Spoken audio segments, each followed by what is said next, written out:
This is a reaction video.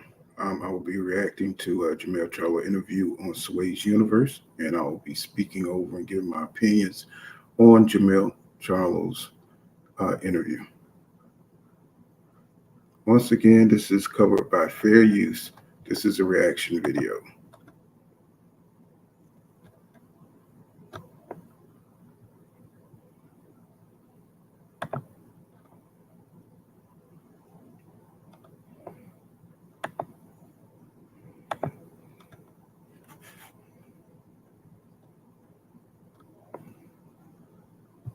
Oh, well, everybody know who I want next. I want Terrence Crawford next. You're going to make that happen? Huh?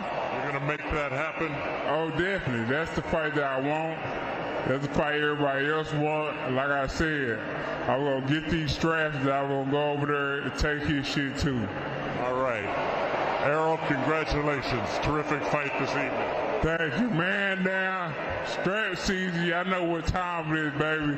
Terrence, I'm coming for that motherfucking belt. All right.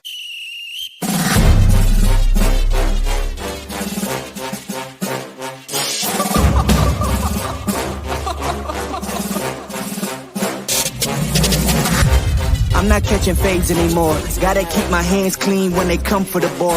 Keep it smooth like a dawn, making moves in the dark. Cause I learned how to swim in the pool full of sharks. Now they coaches, cause they can't read all his motions. How the kid never switched codes, but he codes with focus. Staring down your team with a frozen, ice cold look that could end the summer solstice. Cause I'm more like the top dog. Keep on running game in the gang will it cost y'all. I be calling plays from a plane while I'm off court. But we ain't the same, you a lame, I'm a mob star.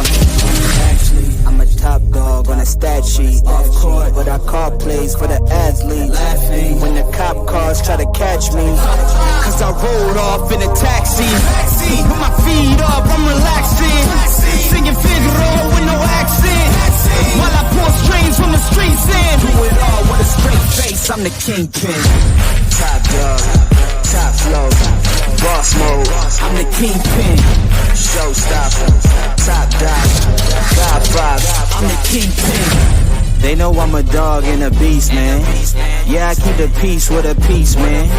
I ain't got no time for appeasement. Why would I respond to a pawn? I'm the... Hold up. If I let my dogs off the leash, then you might want to get out of Dodge while they eat me. Honestly, think it's not the blood and the beef. If they don't leave anything behind after eating. I can see you soft, ever thought about retreating. If you never have, then they'll give you a reason. Better watch your tone, lose your bass when you speaking. Underneath the mask is the wrath of a beast. When you learn how to smile in their face, then go cutthroat. Then they wanna call you a con when the blood cold. I remember starving while y'all had a truckload. Now I'm with the mob with the call and the gusto. I'm a top dog on a stat sheet. Off court, but I call plays for the athletes. Laughing when the cop cars try to catch me. Cause I rolled off in a taxi. With my feet up, I'm relaxing. Singing Figaro with no accent. While I pour strings from the streets in. Do it all with a straight face, I'm the kingpin. Top dog, top flow, boss mode. I'm the kingpin. Showstopper, top dog, God vibe. I'm the kingpin.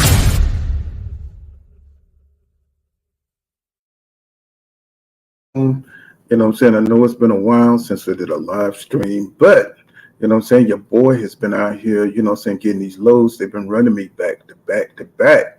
So while that's good for the money, you know what I'm saying, it's bad for the channel because I haven't been able to come on and, you know what I'm saying, chop it up with my people. I like to thank my 300 for hanging in there. You know how I get down, right? Make sure, you know what I'm saying, if it's your first time to the channel, I like to invite you to, you know what I'm saying, support the channel, subscribe, and, you know what I'm saying, hit that like button, you know what I'm saying? So we talk boxing here, and, you know, it's hardcore boxing, you know what I'm saying? So it's nothing personal, but, you know what I'm saying, if you're not a real boxing fan, just duck on out. Now, if you're just some kind of fanboy that's here, you know what I'm saying, want some kind of revenge, you know what I'm saying, for your favorite boxer winning or losing, you know what I'm saying, get the hell on out of here, bro. We're not on that type of time. We're boxing fans here. So, you know, we're crazy about the sport of boxing. So it is what it is, you know what I'm saying? So check this out, man. You know, Jermell Charlo, you know what I'm saying, he did an interview on Sway's his program, right? And I don't know if he has a podcast or whatever it is, but I know it's on YouTube, right? And you can check it out. I know most of you probably have already seen it. And I just want to kind of go over what I think about Jermell Charlo and his preparation for this fight. You know what I'm saying? Watching Errol Spence Jr., you know what I'm saying, prepare for his fight under Derek James' camp. You know what I'm saying? I'm wondering, you know what I'm saying, how it leads me to wonder, how is Jermell Charlo really preparing for this fight? You know what I'm saying? Is he going to be prepared? You know what I'm saying? Because he's super excited. You know what I'm saying? I can tell that he's ready for the challenge, but is he, you know what I'm saying, like really doing everything he needs to do to win? He's setting himself up. You know what I'm saying? Like, he also, like Errol Spence Jr., has been out the ring for about 15 months, right? You know, his last fight was Castano, right? Brian Castano. And even though he looked great in that fight, it was 15 months ago. So, you know, one thing that's like really starting to get under my skin, and you hear it from me all the time on my channel, is that these fighters are waiting too long to get back into the ring, which leads to, you know, their skills, you know what I'm saying, you know, having to be kept up, and it leads to rust, you know what I'm saying, you know, in their fighting style, in their craft. And, you know, say even though they still have the status, you know what I'm saying, they're not keeping their skills sharp. And I think that's something we saw with Errol Spence Jr., you know what I'm saying, trying to make the weight, waiting so long, you know what I'm saying, outside the ring to fight Crawford, and it showed in the ring. Everybody talked about that before that fight. You know what I'm saying? Was it being outside the ring was going to hurt Errol Spence Jr.? And because we saw Errol Spence Jr. bounce back from so many situations, the older you get, the harder it is to do that. You know what I'm saying? Turning 33. And it usually happens round and up in that area, around when you're 33, 34. You know what I'm saying? Unless you got the work ethic of a Floyd Mayweather. You know what I'm saying? Somebody who's fanatical about training and staying in shape and preparing for his opponents. You know what I'm saying? You're not going to be, you know what I'm saying, you're not going to be prepared to fight the top in the division. And I think that's what we saw with the Bud Crawford and Errol Spence Jr. fight. We saw that, you know, say Errol Spence Jr. just, you know, underestimated Bud Crawford, and he was weight drained. You know what I'm saying? Errol Spence Jr. just was not properly prepared. You know, he wasn't ready for Bud Crawford, and Bud Crawford was ready for him. So, you know what I'm saying, I don't want to hear a lot of whining from Bud Crawford fans saying, you know what, that's not Bud's fault. That goes without saying, dumbass. That goes without saying. You know what I'm saying? We're just stating the facts why Errol Spence Jr., you know what I'm saying, possibly, you know what I'm saying, looked the way he did in that fight. And I don't want the same for Jermell Charlo, who's also been out for 15 months. Because let's keep it real. As boxing fans, we want to see two fighters fight at their best. We don't want one fighter to have the advantage on some tactical shit. You know what I'm saying? We just don't want to see that in boxing.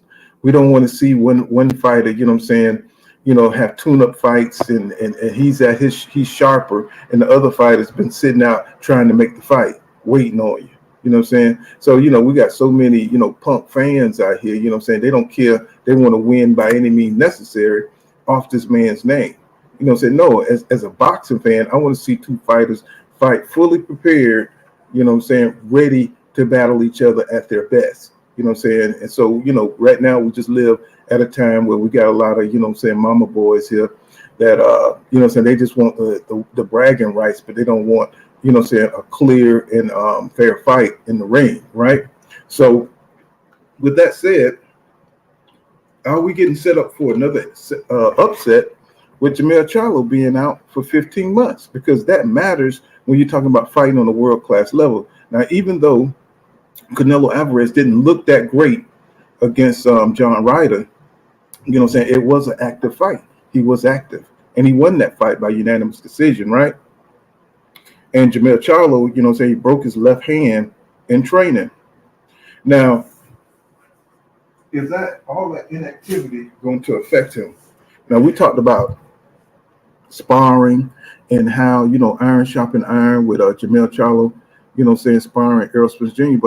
But if we actually, you know what I'm saying, go into the gym, how many times is he actually getting Jermell Charlo, you know what I'm saying, for sparring? You know, what's going on in sparring? Now I'm trying to get inside of the camp to see what's actually happening, because Errol Spence Jr. didn't look prepared. Frank my boy Frank, Frank Martin, he didn't look prepared, bro.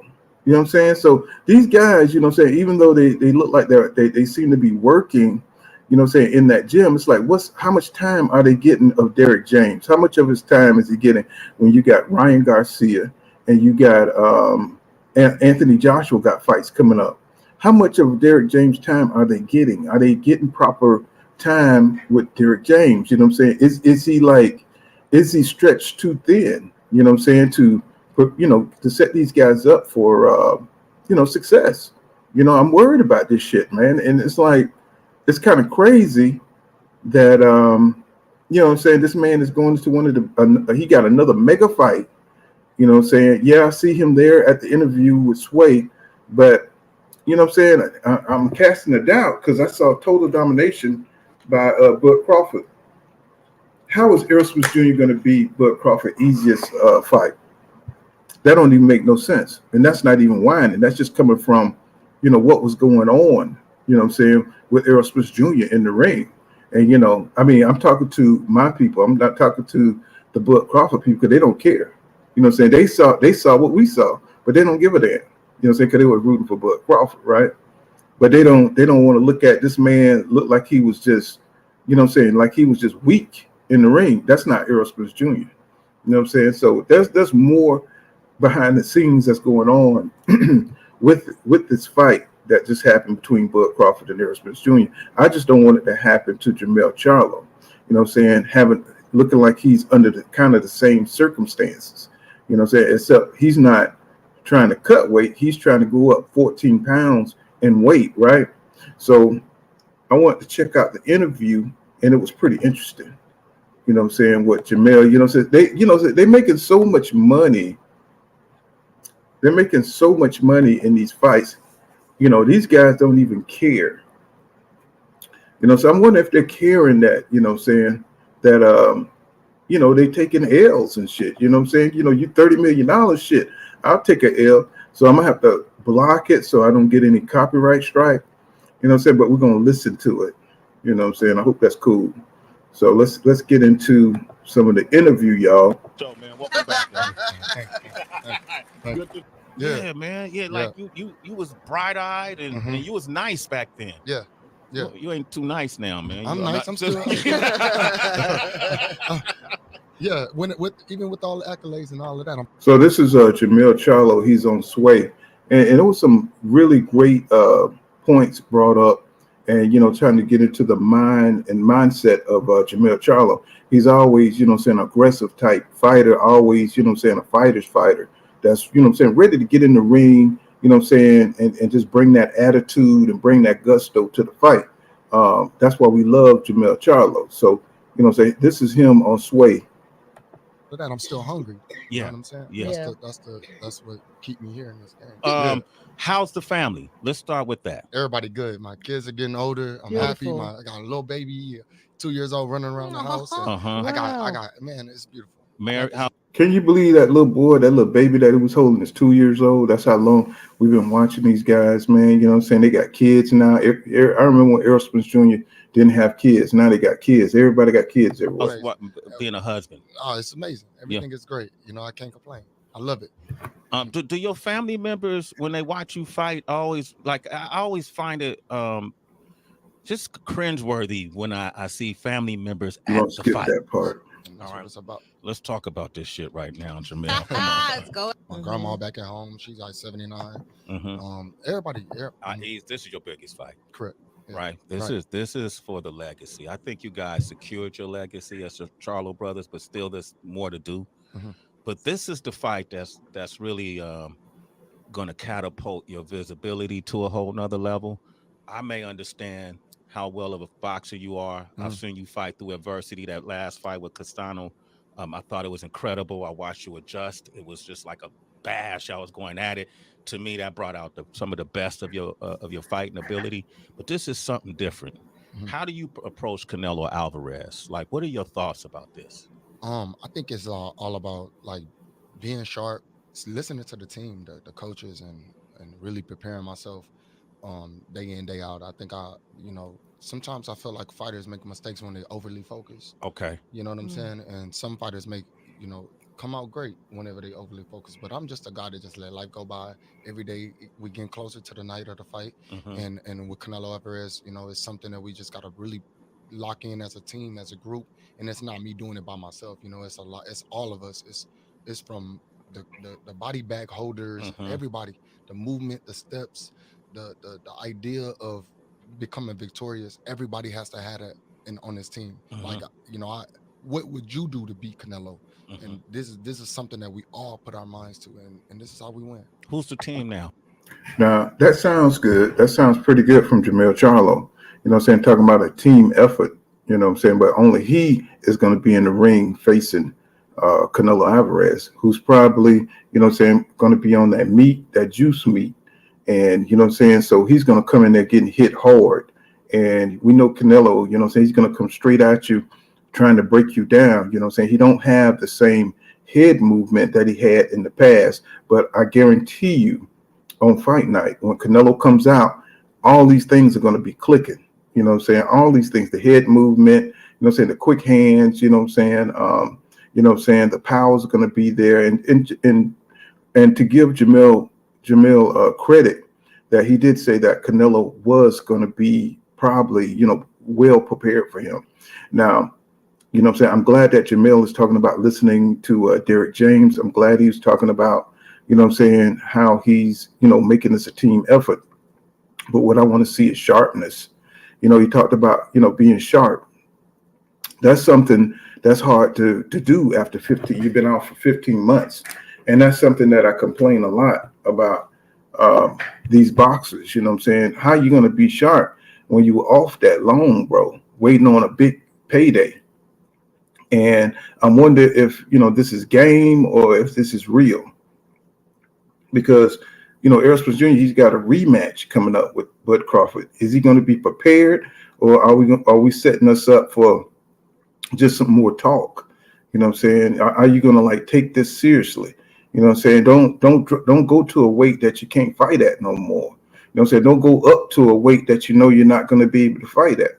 You know what I'm saying? You could dare to be great, but bro, you know what I'm saying? If you find yourself off in any kind of way, you know what I'm saying, you got to make that right.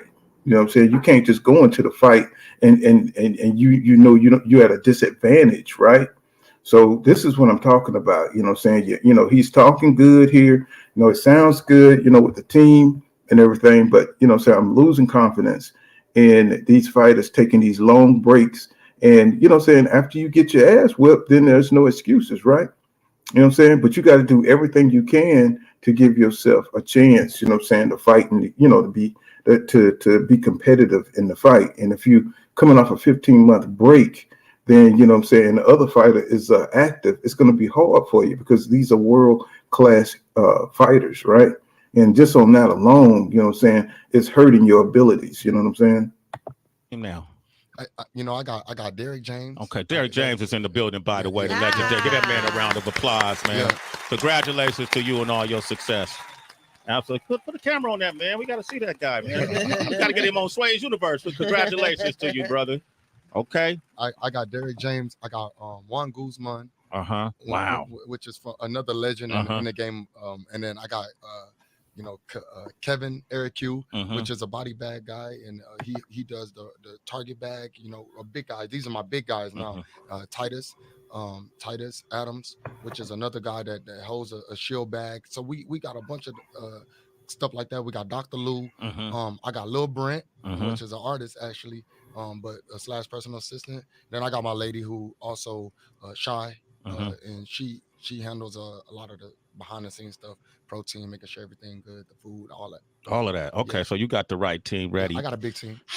What is the weight that you guys are fighting at? We fighting at 168, 14 pounds heavier than I normal. Yeah, I'm going there to be great. Here you go, man. Here's some food I got earlier. Are you hungry? I can eat anything. Okay, let me know. Now it's easier to go up in weight than it is to cut weight. So this might be an advantage that Jermell Charlo might have, Plus he's a lighter guy. He's not going to go in, a full 168, what they're talking about is like 162, 163 pounds, right? So that might help him out to be quicker than Canelo Avarez, to help gas him out so he can, finish Canelo off to box him, But this is only pending on if he can take what Canelo is dishing out. You see what I'm saying? Let me know if you're hungry, bro. Nah, but that's what it takes, though, right? Right. That's what it takes. I'm sure you spar with people his size and bigger, right? Right, all the time. Even before, because I'm a heavy hitter at 154, so I gotta spar bigger sparring partners just so I don't, they can last throughout camp. Or some people get dropped and they don't come back, or it'd be tough like that. Yeah. So moving up in weight, being stronger, being faster, and you never know what can happen with the sparring partner. So yeah, we sparring bigger guys. Yeah. Canelo is a small guy himself, though. You know what I mean? Yeah. He come from 147. He fought at 154. Yeah. We were supposed to run into each other then, but God got a plan, and this is the plan. This is the plan right here. How close did y'all come to fighting then, though, in the past? It could have got a little bit closer. When I was signed with the same promotional company, Golden Boy Promotions at a younger age, and that didn't work out. We didn't never get to fight then, and when he jumped on the right team right now, it all worked its way out. Now he's a PBC fighter, and I don't know. See, back then, that's when Floyd Mayweather picked Canelo Avarez, as the heir apparent to be the face of boxing. And even though he lost that fight, almost like 12 rounds to 0, he was still able to capitalize on fighting Mayweather and getting all these contracts with different networks. And they just left Jermell and Jamal in the dust back then at 154. He never wanted to face them. So this is what I mean, you always got to, stay ready so you don't have to get ready. And so he stiffed on these guys through different weight divisions and, held them off, fought who he wanted to fight. Even though he had close controversial calls with Austin Trout and what's his name? Eris Landy Laura, right? He never revisited those fights, Canelo, so he just kept moving, on fights that, he should have had rematches on. So this is how you know that Canelo isn't like, 100% solid. But once you get the opportunity to face him, you better make the most of it, because he's not going to fight you again if the fight's close. He's just going to keep it moving, and his fans are just going to look the other way and say, they're going to make an excuse that Canelo won, right? So this is what I want Jermell Charlo to be aware of. You only get one shot, bro. If you're going in there all giddy over the money because it's a huge money fight, then you're subject not to be focused on what you're supposed to be focused on. And I hope you don't have that problem. This is my fear that's going to be with Jermell Charlo. He's so happy to have a big fight with Canelo. It's almost like the nigga is starstruck. It's almost like he's starstruck, bro.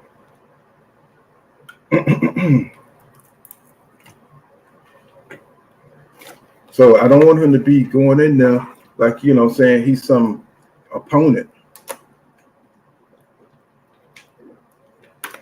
I don't want him to be like an opponent for Canelo. I want him to go in there like the undisputed champion from 154 facing the undisputed champion at 168, and I want him to look at it like that.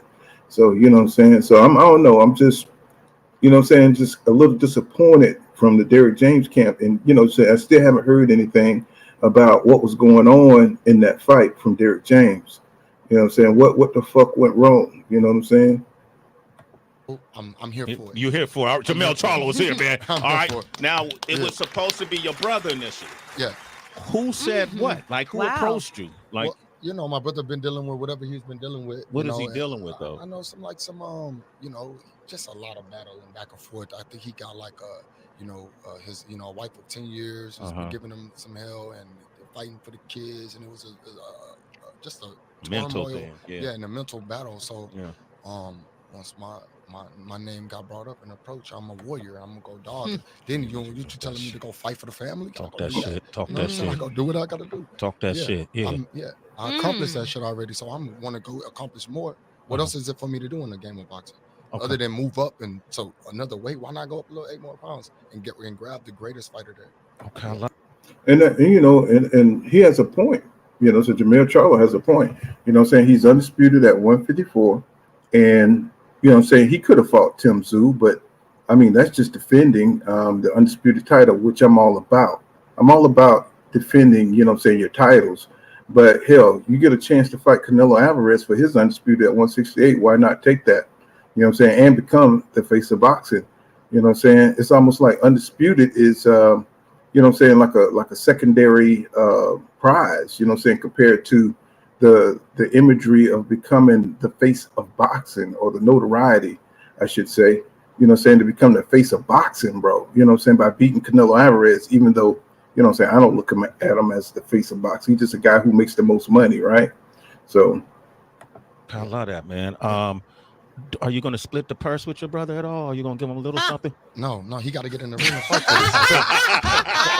You know what? It ain't always brotherly love. It's always them dang brothers, bro. Them brothers don't, it's like your family, right? They ain't going to give you nothing, bro. Now, I know all families ain't like that, but, it seems to be the family that you're in when, you need money. The brother that, you have, or the sister that you have, they ain't going to give you no money. If they hit the lottery, you got to get it out the mud. And he just hit the lottery when he got a Canelo Avarez, well, I know he probably would hook up his brother, if it came to something real, but you never know what the dynamics are between him and Jermell. I know they're very competitive twins.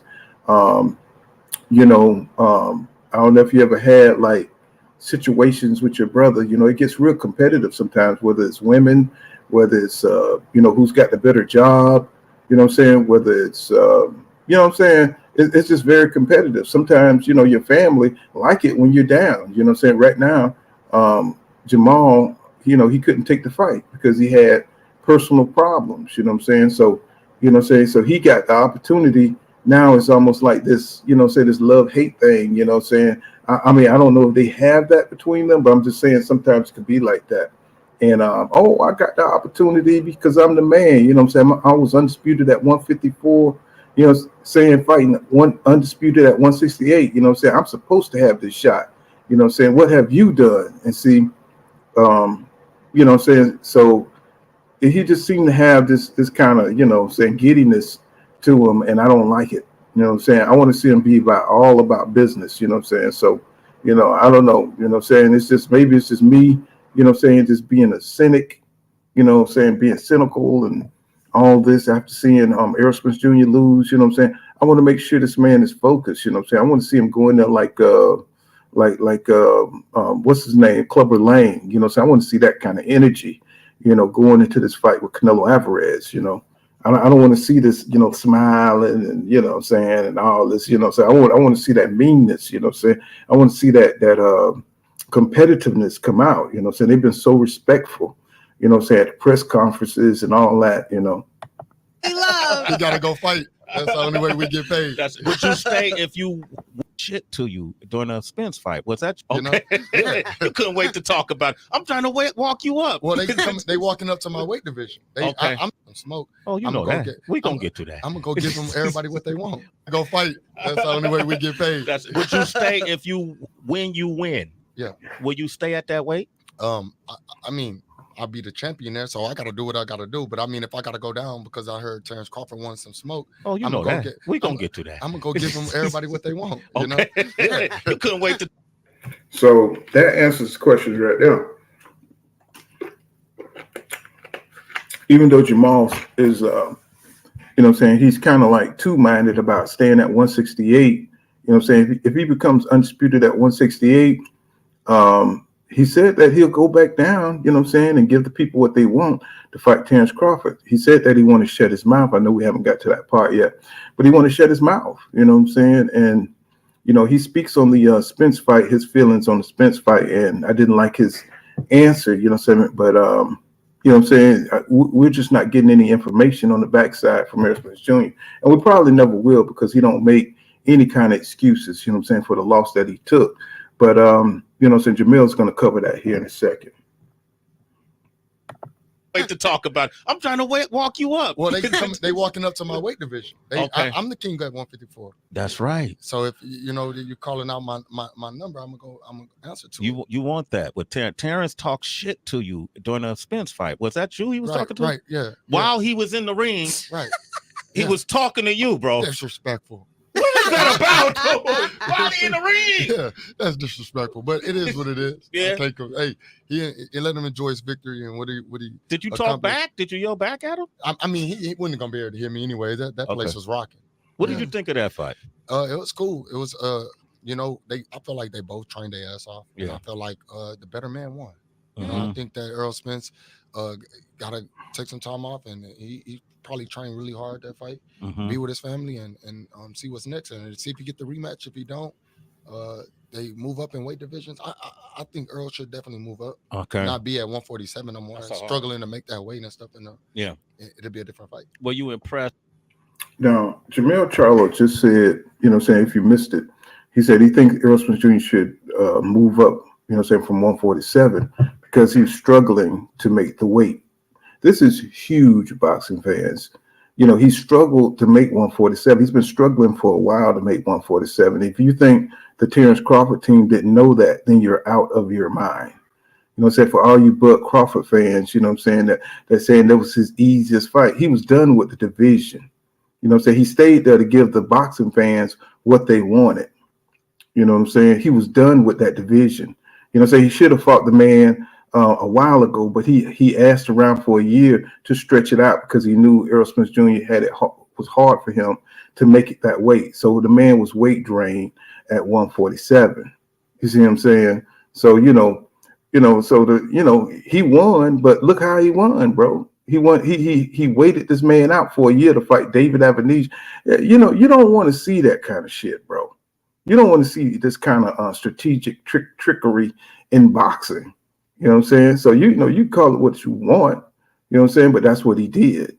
You know what I'm saying? That's what he did. That's why all this shit was going down with all the waiting and not signing the contract. Stretching out this man time at 147 so he'd be weak when he came into the fight, and that's what happened. So, and you can hear Jermell Charlo saying, hey, man, he should move up to 154. It'll be a different fight. Now, will he win? We don't know. Because we don't know what the psychological effects were from Errol Spence Jr. losing that fight. We don't know how bad, his injuries, were, from he sustained from being drained in that fight and getting beat the way he did. So, Jermell, he called it, he didn't linger on it. And, so, he said it was a dominant performance by Bud Crawford, but when you play these weight games and, you wait out your opponents and stuff, it's a part of boxing too. So, I'm just disappointed in Errol Spence Jr., knowing what he knew and he went through with it anyway. He should have just, fought him at 154 if he would have done it, if he would have done it, And, we saw Bud Crawford walk away from that fight many times, or threaten to walk away from that fight many times if he didn't get his way. And Errol Spence Jr., he wanted that fight and, he took it at a disadvantage. So, that's just, it is what it is, So let them suckers say what they want to say. But, if you know boxing, then you know what it is. Impressed by Terrence, this is a victory at all as a boxer, just as a fan of boxing? I say no, because it wasn't like he had to go and bring out tricks. Wow. You know what I'm saying? He didn't bring no. He didn't have to go. He didn't have to go into tricks because the man, he had a weak Errol Spence Jr. in front of him. That's why. Errol Spence Jr. wasn't Errol Spence Jr. that night. And that's why he didn't have to go in any trick bags or nothing like that. I mean, you could clearly see that Errol Spence Jr. was weak. He didn't have no power on his punches. And it's just a damn shame that this is what boxing is today. These fools, that just want bragging right. They don't understand that that's not a good fight, bro. That's not a good fight. If you don't have two guys at their best, what are you watching? What are you watching? So, you could brag all you want, bro. But unless you see two guys at their best, your truth is a lie. I'd rather fight somebody at their best than fight somebody at their worst. You know what I'm saying? So, it is what it is. You know what I'm saying? It's just boxing, folks. You know what I'm saying? Errol Spence Jr., he will come back up at 154, and hopefully, you know what I'm saying, he'll be, he have his power, and bring his power and his stamina, which is, his holy grail. That's his thing. You know what I'm saying? So he could throw 100 punches around. Did that Errol Spence Jr. look like he could throw 100 punches around against Bud Crawford in that fight? Hell no. He didn't have no power. He didn't have no access to his abilities because he did everything he could to make the weight. You know what I'm saying? And this is the kind of bullshit I'm talking about that's going down in boxing. Fighters are not trying to fight other fighters at their best. They're trying to get an advantage and then fight. So, to me, I still dislike Bud Crawford and his tactics and his team and his fans, because they're not sincere. They're not honest. You know what I'm saying? So it is what it is. Bring no tricks out. He didn't really go into the bag or really get into adversity in that fight. It was just a dominant win. Okay. I want to go back to Canelo Alvarez and when you win this match. Right. Okay. Let's just work from that moment. Let's work from there. Would you, because Benavidez is up there, Golovkin's up there. You got some really powerful, legendary. Benavidez is waiting, man. He's chomping at the bait right now. He just want to fight anybody. He like y'all couldn't get fights. Shit. Yeah. He can't get fights, right? Right. Would you stay there though for that glory? It all depending on what my team want me to do. Okay. Because I do need to get my hands wet a little bit more into the division. Of course, I'm going for the greatest in that. I'll be an all-time great era of in this era. So winning that, man, who knows, man? Might make him pull a Roy Jones and go up to 200. Do a James Toney, who knows? I'm down for whatever. Do that, man. Don't go up to don't do that. Well, one thing's for sure, he need to get Caleb Plant. You know what I'm saying? Caleb Plant slapped the crap out of Jermell Charlo, you know what I'm saying, at the Errol Spence Jr. press conference with Terrence Crawford. How he cannot call out Caleb Plant, I don't know. If he beats Canelo Avarez and he want to get his feet wet at 168, he must fight Caleb Plant in my book. You know what I'm saying? Because it ain't nobody gonna come and slap me, in my face, like that, and get away with it. You know what I'm saying? I don't care about the money. I care about him getting that back, getting that manhood back, that he lost when Caleb Plant slapped the hell out of him. Okay? Yep. So